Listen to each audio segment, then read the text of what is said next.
Assalamu alaikum wa rahmatullahi wa barakatuh. Bismillah ar-Rahman ar-Rahim. Alhamdulillah wa salatu wa salamu ala rasulillah wa ba'd.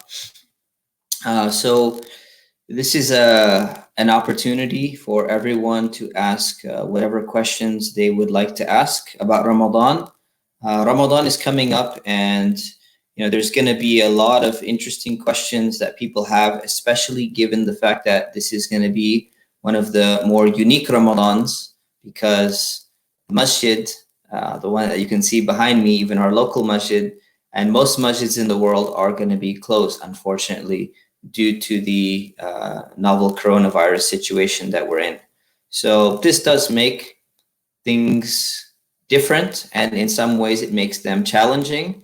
But at the same time, we should always remember that Allah subhanahu wa ta'ala has a wisdom in everything that He does.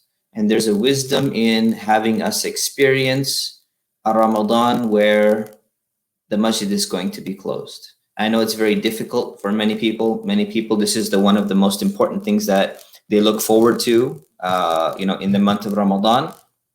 But at the same time, we have to utilize this as an opportunity, as a learning experience, to realize that Ramadan usually has a very important social element to it. But perhaps this is a good reminder and a good lesson that that's not the primary reason for Ramadan. The primary reason for Ramadan is fasting, celebrating the Quran, reconnecting with the Quran, worshiping Allah subhanahu wa ta'ala extra, making lots of dua. All of those things don't require a congregation. Although the congregation helps, they're not absolutely required. So inshallah, what we'll be doing is we'll have an open Q&A for people. I've given a seminar last week and emailed out a detailed seminar about fasting in the month of Ramadan, and also a seminar about zakah.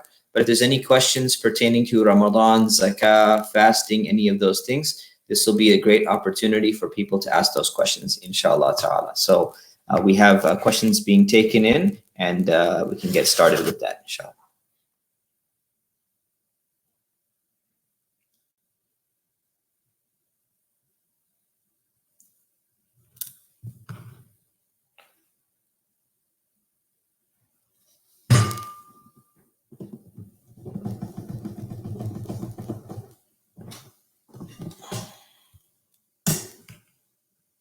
Okay, so we don't have any questions yet.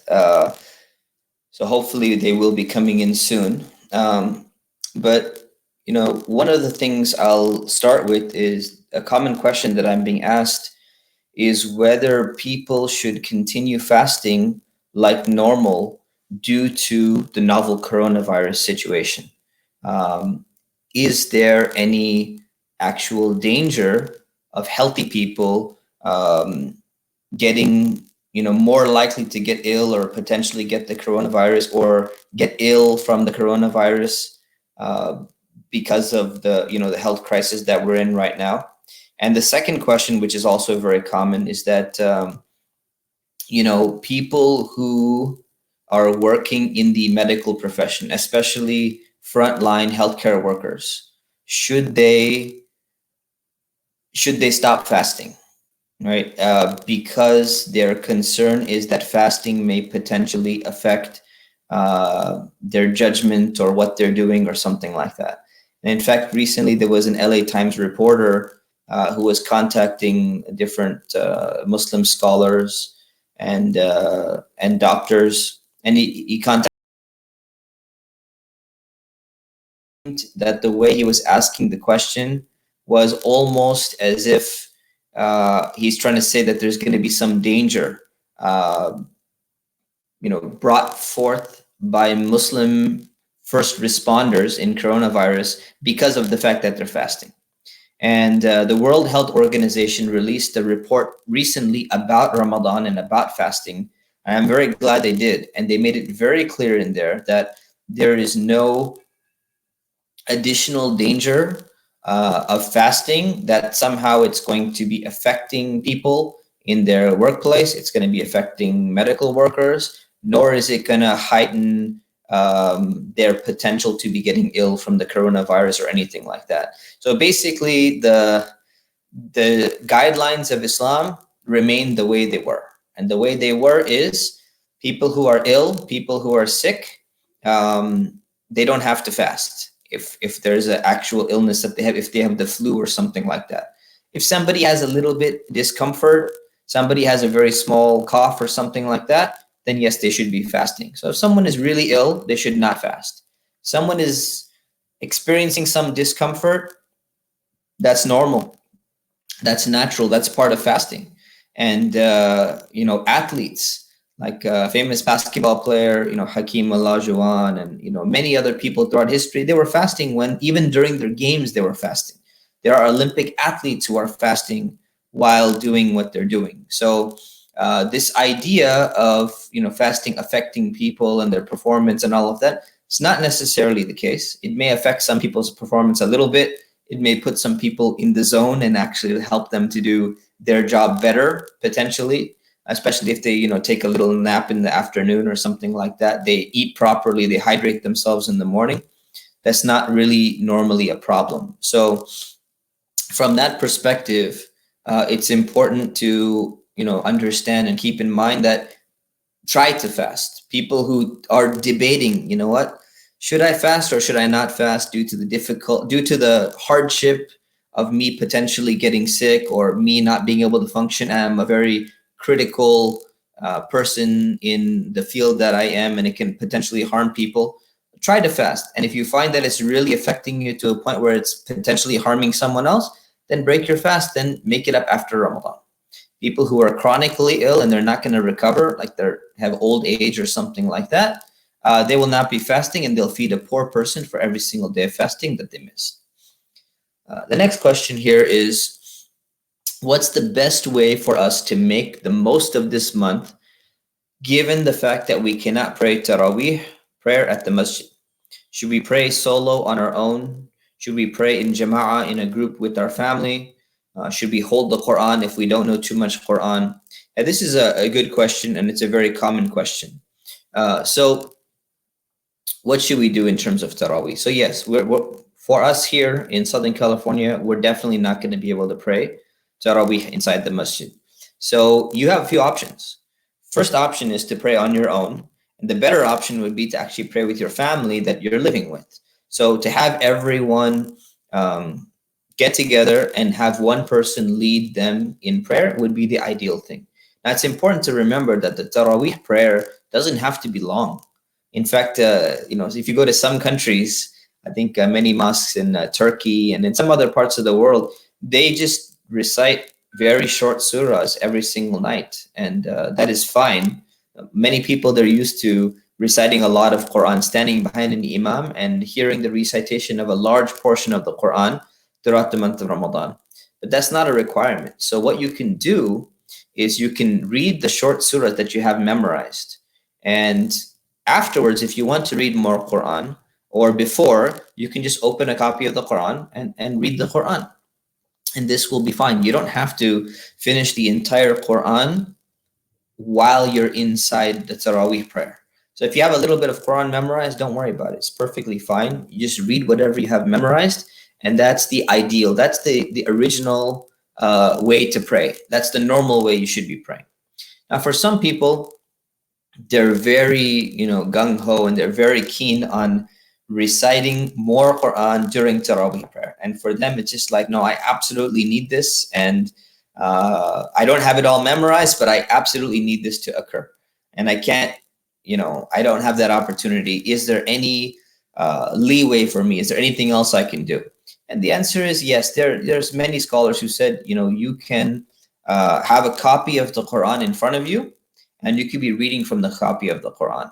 So you can do that. And the way I recommend you do it is if you have like a little bit larger copy, or you could, maybe if you have a TV, you can broadcast your Quran app on the page. You could broadcast that to the TV, so it's a nice big screen. And then you could be standing in front of that, or standing in front of the large copy that's kind of on a book holder, and you could be reading from it without having to hold it. Because then what's going to happen is if you're holding a copy of the Quran, and then you're going into ruku', you're saying Allahu Akbar, and you're going down, or you're going into sajda, you could put a table next to you. I guess you could put it down. which works at home. It doesn't work so much in the masjid, but this is a good opportunity. You could put a table, or you could have a book stand in front of you, so you don't have to kind of keep moving and flipping through pages and all of that.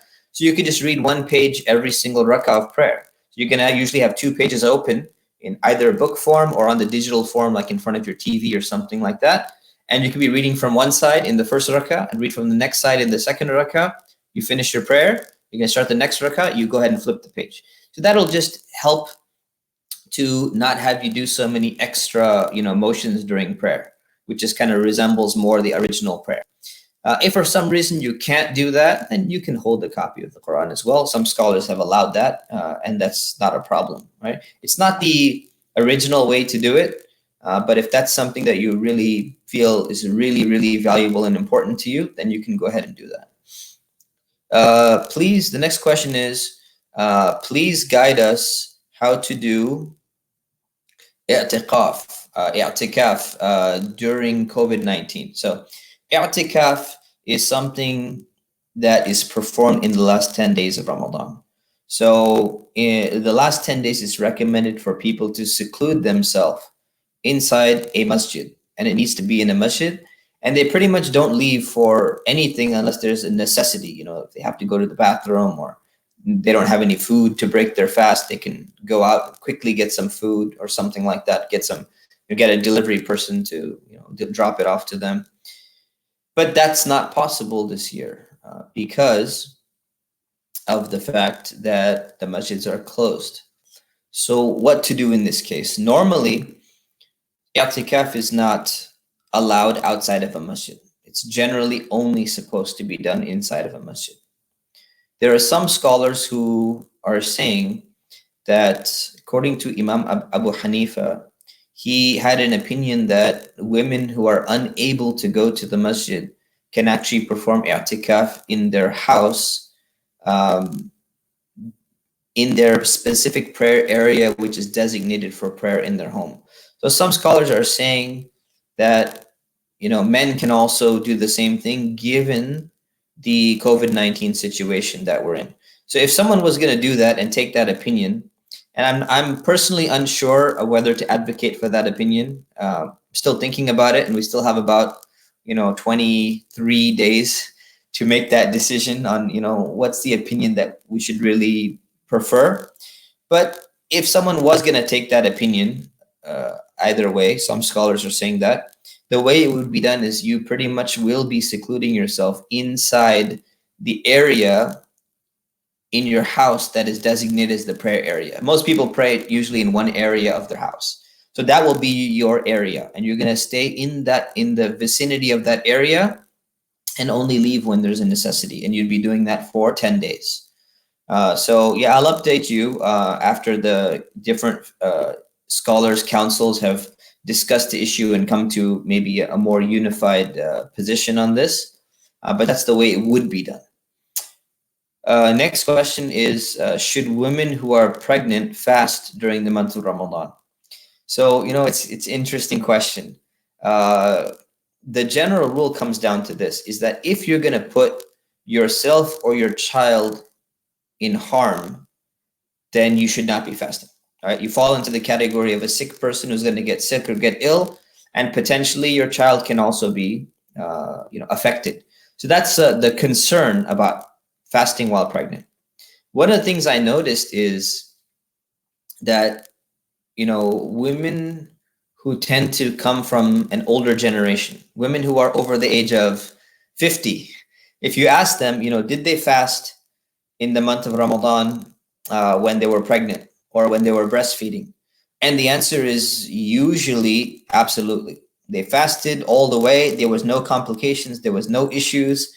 And even the doctors during that time told them, yes, the Muslim doctors would tell them, yeah, your baby's fine. It's safe. No problem. You should be fasting.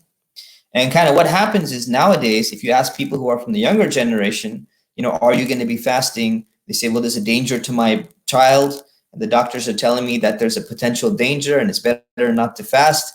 And when you kind of get down to it, it's not so much a medical issue in most people's cases. Now, there are some cases where it's going to be a medical issue and potentially you could put yourself or your child at risk. And nobody wants to do that, obviously. But oftentimes, people might exaggerate on the side of saying, I'm not going to fast just in case there's some potential harm or it's just difficult for me. And versus people from a different generation, they would exaggerate on the side of, no, I'm fasting as long as it doesn't look like, it looks like this child is going to survive. So I think there is the medical aspect to it and there's a cultural aspect to it. And I think it's very important to have a balance when it comes to the cultural aspect and the medical aspect, because there's a lot of different opinions among doctors, right? Muslim scholars are not the only ones that have different opinions. Medical doctors, physicians have different opinions. OBGYNs have different opinions about what is what is considered to be safe regarding diagnoses and all of that stuff. So I think it's very important to have a balance here. And the balance really is, don't exaggerate on skipping fasting. All right. If you generally look healthy, try it out, test it out. There doesn't seem to be any major effects on you. You are hydrating yourself properly. You are getting your proper medical checkup and everything. You're in consultation with your doctor. Go ahead and fast. You shouldn't be skipping fasting.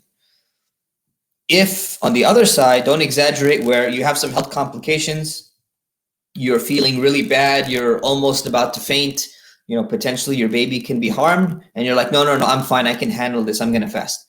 That is really an exaggeration to the other side. So Islam is really about the middle way. It's about the balance. And it's very important for people to be balanced in their perspective on fasting when it comes to pregnancy, and also fasting when it comes to breastfeeding. The other concern about breastfeeding is that the milk can stop. Freezing the milk in advance and then feeding it to the child, it's not ideal, or sometimes it's not always possible to be pumping in advance or something like that. So again, all of this depends kind of on cultural attitudes towards, to what extent can you take a break from breastfeeding, to what extent can you substitute for it, and to what extent is the milk going to resume once it has stopped, right? So that becomes a medical issue, but there's also a cultural aspect as well. So the medical issue, if there's a history of milk stopping and then it doesn't resume at all, and you're in an early stage of pregnancy and you want to make sure that enough breast milk is being given to the child, then there's a valid excuse to skip fasting and make it up afterwards. And even if that's a year later, even if that's a year and a half later, because there's another pregnancy and another breastfeeding and another pregnancy, that's fine. You make up the fast afterwards, and there's no additional penalty that needs to be paid. Next question is there any chance that the Taraweeh prayer can be broadcast live for us beginners to follow along? So that's a good question, and it's a valid question. But so pretty much most likely there's not going to be a Taraweeh prayer taking place inside the mosque. So if it's not happening inside the mosque, then where is it going to be broadcast from, right? So then the question would be, well, it's broadcast from the imam's home, or the reciter's home. Again, I can understand that people would want to see that or see what it's like, but you know what? There's actually a lot of pre-recorded Taraweeh prayers on YouTube. So you could just go to YouTube and type like Taraweeh prayer, and you can see exactly what it's like. So if you want to see what it's like to understand, what to do, if you've never experienced Taraweeh, this is your first Ramadan maybe, then you can just watch one on YouTube and you get an idea of what you're supposed to be doing. It's just like Fajr prayer, pretty much. You just keep praying 2 rakahs, 2 units, 2 units, 2 units. You can pray 4, you can pray 8, meaning units, by twos. So 2, 2, 2, 2, that would make 8. You could pray 2 times 10, that would make 20. So you can do either one of those. But in terms of following along, like someone is broadcasting live and then people are standing behind their TV and they're live and they're considering themselves to be part of the congregation or part of the jama'ah or part of the group while they're standing behind their computer or behind their phone or behind their TV or something like that, that's not something that is allowed. And the reason why it's not allowed is because it's not a real congregation. It's not an actual group. So even though you feel like you're part of the group, the other person doesn't feel like you're part of the group because you're just tuning in, into a station. Like, for example, I'm broadcasting right now this Q&A session. So you may feel like, you're getting this live session. You may feel like you're part of all the people who are tuning in or something like that, but I don't see any of you. So the feeling is not mutual. So when it comes to the idea of a group prayer, it was designed to be physical. It was designed to bring people together physically. And I know when we can't get together physically, we can get together virtually, using a Zoom conference or using Google Hangouts or, something like that. But at the same time, that's not a substitute for the actual congregation part of prayer. So you can do that when it comes to breaking your fast. You can join people. You can do that when it comes to reciting Quran together. You could do that when it comes to following along with a lecture or something like that. But it's not something that can be done for group prayer. So it would not be allowed to follow people behind in a virtual prayer or something like that, even for Taraweeh.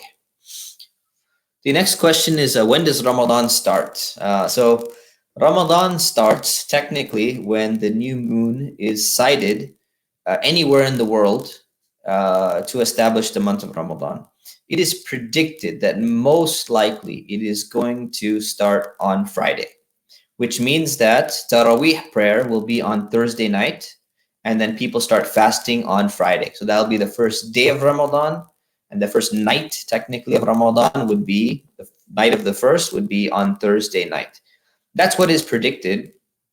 Now, there's two, different ways in which Ramadan is established.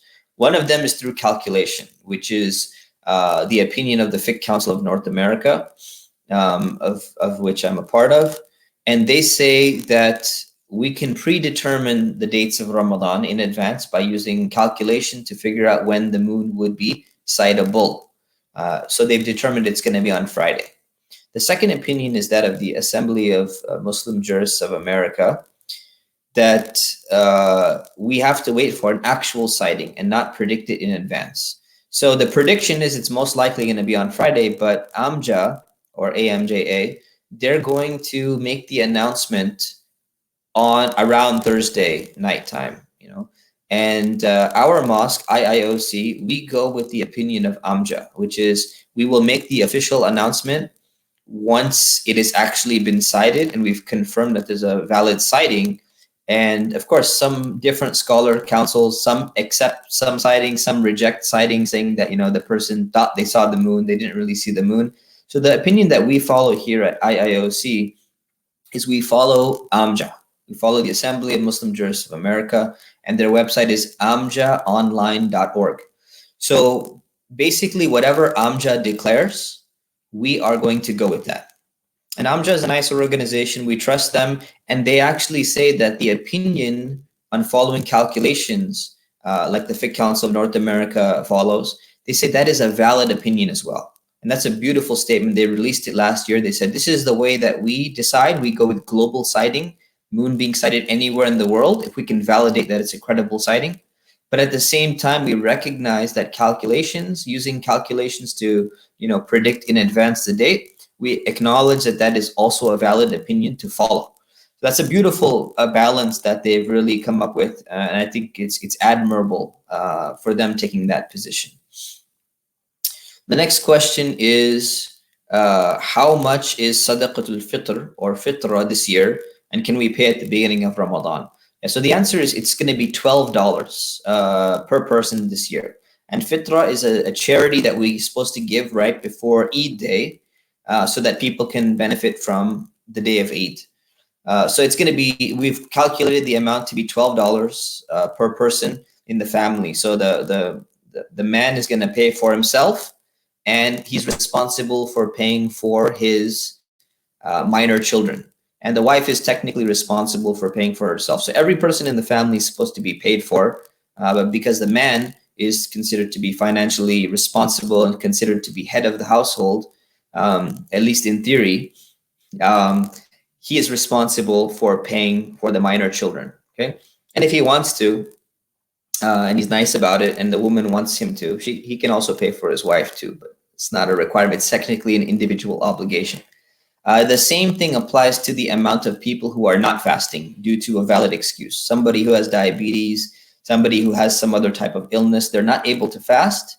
Those people will be feeding a poor person for every day of fasting they missed, and that we calculated to also be $12.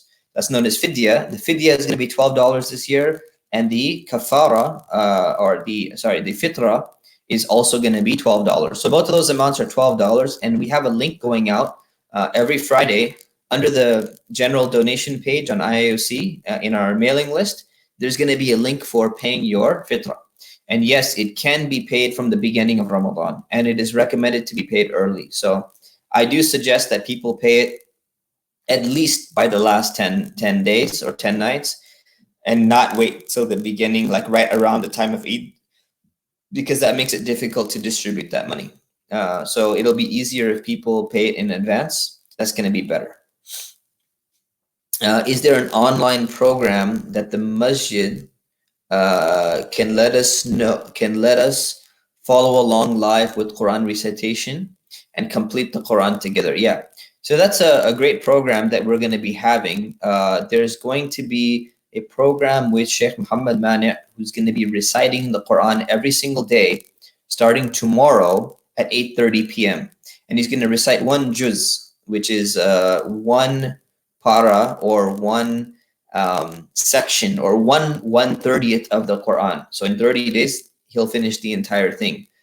So we encourage people to kind of tune in, maybe follow along with his recitation, or at least listen to the recitation. That will be a live recitation that is happening. And that's going to be a good substitute for people who want to hear more recitation, especially if they don't have that much memorized for a Taraweeh prayer. They can follow in and kind of listen to the recitation. Now, again, they should not be in the middle of their Taraweeh prayer with the recitation going on. That should not be happening. But they can do the recitation, then pray Taraweeh, or they can pray Taraweeh and then listen to the recitation.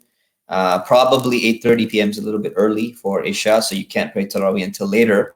And it's probably done on purpose so people don't do that. So you could tune into that recitation and then you can pray your Taraweeh prayer afterwards, inshallah ta'ala. Okay. So looks like we are pretty much at the end of our program. So I'll just remind everyone and myself that this is going to be a unique Ramadan, and we should look at it as an opportunity rather than as a challenge. Because Allah decides what is good for us, and He put us in the situation. He never tests people with more than they can handle and more than they can bear. So the fact that we're going through this test, even though it's difficult, even though it's challenging, it comes with hidden blessings. And I'm sure in everyone's life, they did notice some hidden blessings, perhaps spending more time with their family, spending more time with their kids, maybe the benefit of being able to work from home, so many other things. So there's a hidden blessing. And in Ramadan, having Ramadan at home, although we are in a sense deprived of the social aspect, we're deprived of being in the masjid. And I know people's hearts are longing for the masjid. And I know people are beginning to appreciate, even the people who have been criticizing masjids maybe throughout the year, saying the masjid is so bad and the masjid is this and why can't masjids do this? Now they begin to value the masjid as an institution, because when something is taken away from you, you start to value it. You start to appreciate the blessings that you really have. So I think one of the blessings that we might get out of this is we'll really appreciate the masjid when we're able to open it back up, and once we get guidance from our local and state authorities. And the second is, this is an opportunity for connecting on an individual level with Allah subhanahu wa ta'ala. This is a good lesson for the fact that we may not always need that good social touchy-feely feeling in order to maintain our motivation throughout the month of Ramadan. Yes, it helps, and yes, it's nice. But maybe this is our test and this is our opportunity to directly connect with Allah on an individual level. We ask Allah subhanahu wa ta'ala to help us to make this Ramadan the best Ramadan we've ever experienced. Ameen. Subhanakallahumma wa bihamdik. Nastaghfirukallah wa natubu ilayk. Assalamu alaikum wa rahmatullahi wa barakatuh.